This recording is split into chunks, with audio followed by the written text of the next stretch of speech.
not many guys in this villa go for me, which for some reason I'm just like, and that's fine because I'm fine with it, but I'm not Megan, do you know what I mean? It was just a lot for me because I was just like, I feel like I'm back in day one in the villa, square one. Why is watching Love Island UK as a black girly so exhausting? I watched it because I was trying to see the vibes, I was trying to see what's up, everyone was talking about it, so I'm like, let me watch it. Then I ended up fighting for my life emotionally. I want all that time back. Immediately. So I recently watched Love Island UK, the most recent season, because I watched Love Island USA. And that one I actually genuinely liked. I know a lot of people have things to say about it. I'm talking about season 7, by the way. Love Island USA had a lot of drama, just a lot of things going on, and it was just crazy, but it was still entertaining. And on top of being entertaining, the cast was actually diverse. I believe half of the original Islanders, they were actually black. We had Shelly, Orlandria, Taylor, Jeremiah, and Ace. There was no token black person, and on top of that, there was no token black girl. Because y'all, it's 2025. Like, it is time to see some good representation of black women. Thank you very, very much. Like, I am not settling for anything less, because typically we just do not see good representation for black women in the media, and there's definitely room for improvement, but Love Island USA slayed. But you know what needs improvement though? Love Island UK. Let's talk about it. Hey y'all, I am NK, and on this channel I post vlogs about new experiences, my journey as an entrepreneur, and just random yaps about life and the struggles of being a 20-something-year-old in this ghetto place, just trying to make it. So if you like that type of content, subscribe. So if you are watching this video, I'm assuming that you have already watched Love Island. You're either a newbie, maybe you watched the latest season like me, or you're a veteran, that's why you say, yeah, a veteran who has been watching it for a long time. And reality TV in general, in my opinion, is a mirror of real life. The things that happen in our daily lives, like we're seeing it on the big screen, and it's more interesting, I guess, to analyze it that way because, you know, we're seeing it in 4K. And watching the latest season of Love Island UK, I believe it is season 12, watching that in a sense was sort of validating just because the way the black girls were treated. And let me just explain, like, it wasn't good to watch, but it's like, okay, like things like this happen. And this is an experience that a lot of us tend to go through, especially when you grow up in a predominantly white neighborhood. So let me just give you some context on me. So I was born and raised in Canada. A lot of people do think I am American. I get mistaken for that a lot. And low-key, I be identifying with American. So I was born in a multicultural city. The city was really big, a lot of people, and it was just so diverse. At my school, there were so many different cultures, religions, people, races, things like that. And I feel like the fact that we all look so different also played into that, because there wasn't just one type of look that was dominating our school or our life. It was a wide array of different looks. So at that time, I enjoyed where I lived. I loved everyone. It was cool. I felt a strong sense of community there. In my real life, I didn't feel ugly. I didn't feel inferior. I felt like I was on the same playing field as all the other kids. However, I did have this little feeling, but it was like way back in my head, and I was too young to really dissect it and understand what it was. Now looking back, I would say that I kind of had an understanding of what the beauty standard was. And this was because the TV, the media. This was a time when diversity was not that cute. There was a lot of all white cast, and if they did have any like diversity, they had the token black person there, so it wasn't very diverse. So I was used to seeing like white girls take the lead character, even though the city I lived in was super diverse. In the back of my head, I'm like, well, the people who are getting the spotlight, who are famous, who are rich, who have all this money, they're white and they look a certain way. And I grew up loving Demi Lovato, Taylor Swift, Selena Gomez, and what do they all have in common? They're white. Also Hannah Montana, like, girl, I'm seeing the same type of person over and over again on my screen. So that's when I really started to associate beauty with whiteness. And on top of all of this, we also had Barbies. Barbies were so popular during my childhood. And Barbie now is diverse. Like, we have different types of Barbies. We got Barbies in wheelchairs, Barbies that are bigger, Barbies that are black, white, like we got it all. But back in the day, we did not have that. The Barbie that we saw was the skinny, white, blonde hair, blue-eyed Barbie. That was the tea. Millions of young girls looked up to Barbie and they wanted a Barbie so badly. I had a couple of Barbies because I just loved Barbie. And speaking of that, this actually happened years ago. It was my sister's birthday and my dad was asking her what she wanted for her birthday.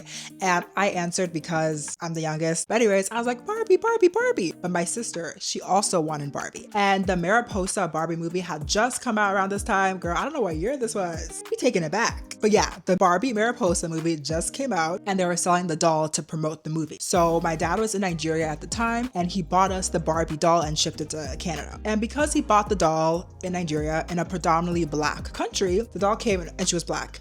And we were like, this is not Mariposa. Girl, who is she? She is not Barbie. She's not Mariposa, but she was Mariposa, just the black version. And unfortunately, we did not want the doll. We just wanted the white Barbie doll. And that's because of propaganda. It's low-key propaganda. The way that they would market the white Barbie doll, that's all we saw. So we wanted that one. We associated prettiness with that. That was the beauty standard. The way that lack of diversity and representation can affect young girls is actually insane. When you keep seeing one type of look getting praised as a kid, you're going to remember that and you're going to internalize that some way or another. And that's exactly what we did. So anyways, my family ended up moving to a smaller city, and this was like after a couple of years of living in that bigger city. I was in grade 2 around this time, so we moved to a way smaller city that lacked diversity. There was like 1 or 2 black people here and there, like some brown people over there, but it was majority white people. And it was a shock to me because I'm like, dang, I was not used to this because I came from a city that had so many different people, so many different races. I was used to that. The first day of school, I remember I was crying the whole day. I was like, I don't want to be here. And I did notice myself trying to assimilate the best I could to these new girlies, because as a kid, you don't want to stand out. That's the last thing you want. That's why I feel like I was always getting called whitewash for a long time.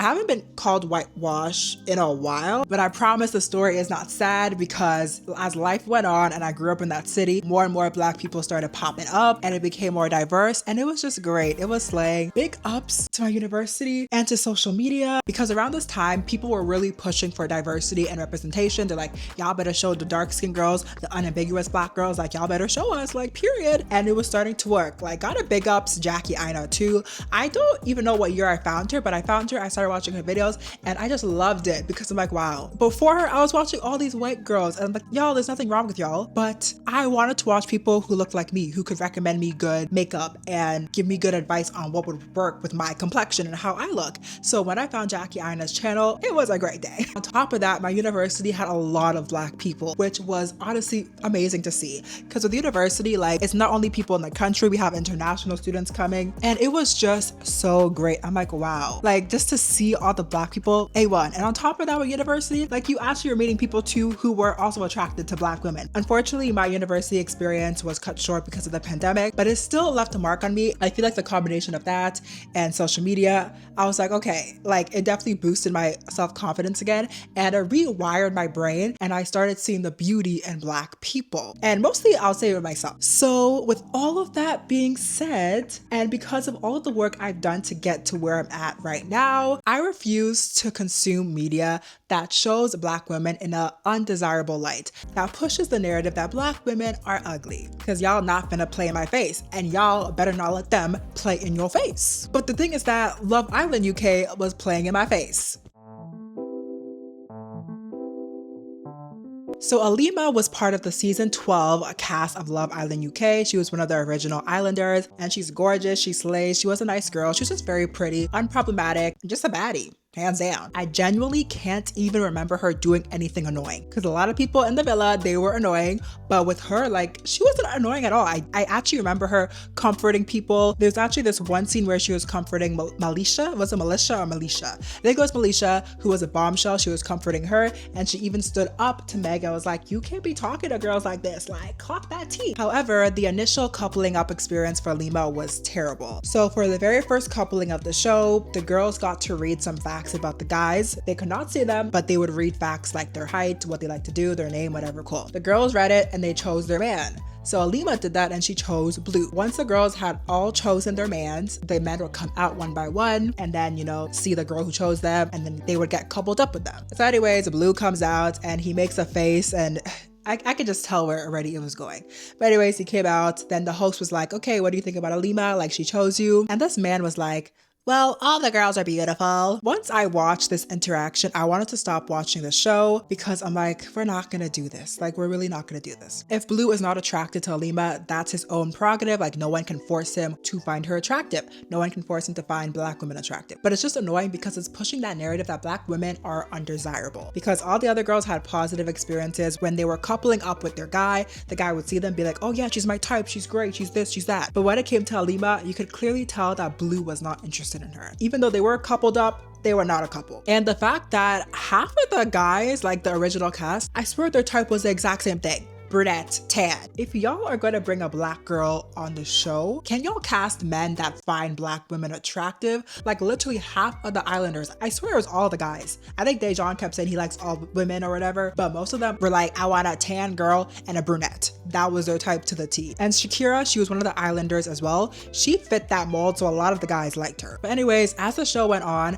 I honestly forgot Alima was there half the time because they would barely show her. We literally did not see any guy pursue her romantically except Ramel, but even Ramel, he was annoying to me. Like, he decided to go to what's it, Casa Amor? Yeah, I think it was Casa Amor. He went there and he was out here making out with this next girl and just disrespecting Alima. Then he comes back and he starts gaslighting Alima because she's mad at him. Like, it was a whole mess. Like, I was rooting for them, but he just pissed me off when he did all that stuff. So that's besides the point. Literally throughout the whole show, Alima only had one romantic couple, and that was with Ramel, as I said before, but it didn't even end well. And any other couple she had, it was a friendship couple because the guys just simply were not attracted to her. It's annoying. Like, y'all are trying to push the narrative that no one really likes Black women, like y'all are kind of ugly. No, how about y'all cast people who are attracted to Black women? Why are you only casting people who say they like tanned brunettes? Like, if you want to do that, then only bring tan brunettes on the show. You get what I'm saying? I'm getting too heated right now.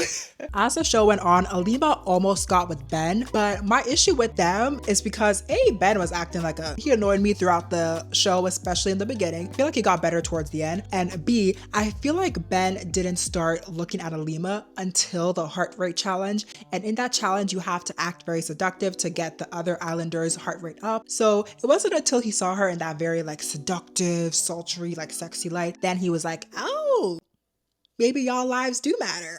I don't know, I could be reaching, but kind of like a fetish because you did not find her attractive until, you know, you saw that side of her. And another annoying thing on the show is that as soon as we had another Black girl, Billy Kiss, came in, Alima was out. One in, the other out. Anyways, with Billy Kiss as well, she barely had any screen time to really develop a proper story arc. Like all the other girlies, they had a lot of screen time, so we felt like we knew them. And isn't the whole point of the show is that you watch and you vote for your favorite couple? How could you vote for someone who you're barely seeing on the screen? And then on top of that, we saw a Black man, Dejan. We had him say to Billy Kiss's face that I would never go for you inside this villa and in the outside world. I would never go for you. Even though literally, I think the day prior, he was like, yeah, you're my type. I like you. You're my type. Like, what? And the way he talked to her, I was like, wow, this is how y'all be talking to women? Oh my gosh. And even just, this is a side note, but watching Love Island UK, I'm like, the dating scene is terrible. And Love Island is just exposing that right now. Like, thank God I am not in it, cause no ma'am. Love Island USA was better though. 100% better, period. Not even because they treated Black women properly on that show, but even just the guys, they were more men. Like, they were making the breakfast, taking care of their girls. They were doing more. These UK brothers, they were disrespectful. But anyways, Billy Kiss was with Martin, I think, for like 2.5 seconds until Boris came. And Boris, he was doing everything to get Billy Kiss to choose him because he would have had to go home. I even saw an interview with Billy Kiss and she was saying that Boris was doing the most only for the cameras. So when the cameras were on, he was all lovey-dovey, all cute. But when the cameras were off, he was flirting with other girls. So that's crazy. And part of me is like, wow, did he use Billy Kiss just to make it to the next round and to get more screen time because none of the other girls were giving him a time of the day? And also apparently Boris had already been on reality TV before, so he kind of knows how it works. Maybe he was playing the game to get more screen time and to get more publicity, but in the end of the day, Billy Kiss and Boris had to break up because Boris was like, I'm not really feeling a spark, I'm not feeling this, like blah blah blah. And honestly, I did not finish this season. I watched a good chunk though. I watched like up to 37 episodes, but after that I had to stop because it was a chop. Y'all need to wrap it up because y'all need to cast men who like Black women, because the women, they are not the issue at all. And y'all are pushing this narrative that Black women are ugly. Even though they're not saying it outright, they're pushing it, because when you are showing all the other islanders, the non-Black islanders, all the other girls like Meg, Megan, Shakira, Tony, Yasmin, like all of them, the guys are wanting to get to know them. Guys want to talk to them. The guys like them because they're tight. And as I said, it's fine if you want your tanned brunettes, but y'all need to cast men who like Black women and give them screen time. Because if y'all don't do that, y'all need to wrap it up. So I'm gonna say that Love Island is entertaining, but it's just stressful to watch, especially when I grew up watching a lot of shows, a lot of movies, reading books that had pretty much an all-white cast. Like, that is just tiring to see, and I'm just over it. I'm at the stage in my life where I'm too old to be watching shows like that. I will be watching shows, I'll be watching movies that are portraying Black women in a good light, because we all want to see people who look like us on the big screen. We want to see them on social media, on our favorite shows, favorite movies or whatever. We want to see them. I mean, on top of that, we want to see them being loved and appreciated. Because honestly, just imagine seeing a Black woman get chosen last every single time. When it comes to the coupling up stuff, just imagine being chosen every single time, or seeing the same type of phenotype getting chosen every single time, and that phenotype looks like you.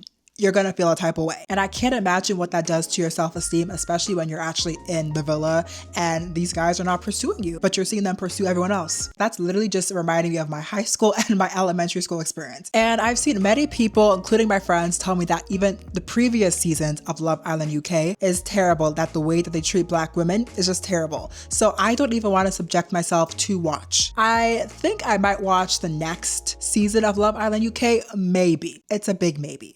But the previous seasons, I can't do it. In the end of the day, there's a lot of good representation for Black women in the media, so I definitely recommend you taking the time to watch, engage with it, listen to it. I'm only watching movies and shows that show Black women in a good light. A good show to watch is Forever on Netflix. That is a great show to watch. I definitely recommend that. And I also recommend reading these two books. This one is called In Every Mirror She's Black. It's such a great book, very validating. Honestly, when I read it, I was like, wow, it just changed my perception on reading, and I was like, I'm gonna make an effort to read books that have Black women as the protagonist, because I'm like, I just want to see it. I just want to read it. So I definitely recommend this book. Then this is the sequel. It's called Everything Is Not Enough. Same author, same book. It's really good. I definitely do like the first one better. So In Every Mirror She's Black, it's really good. Love it. And I will still watch shows and read books that don't have Black women as the main character, but if they are showing Black women in a negative light, then I'm not gonna watch it. But anyways, thank you so much for being part of this discussion. If you can relate or have any insights you want to add,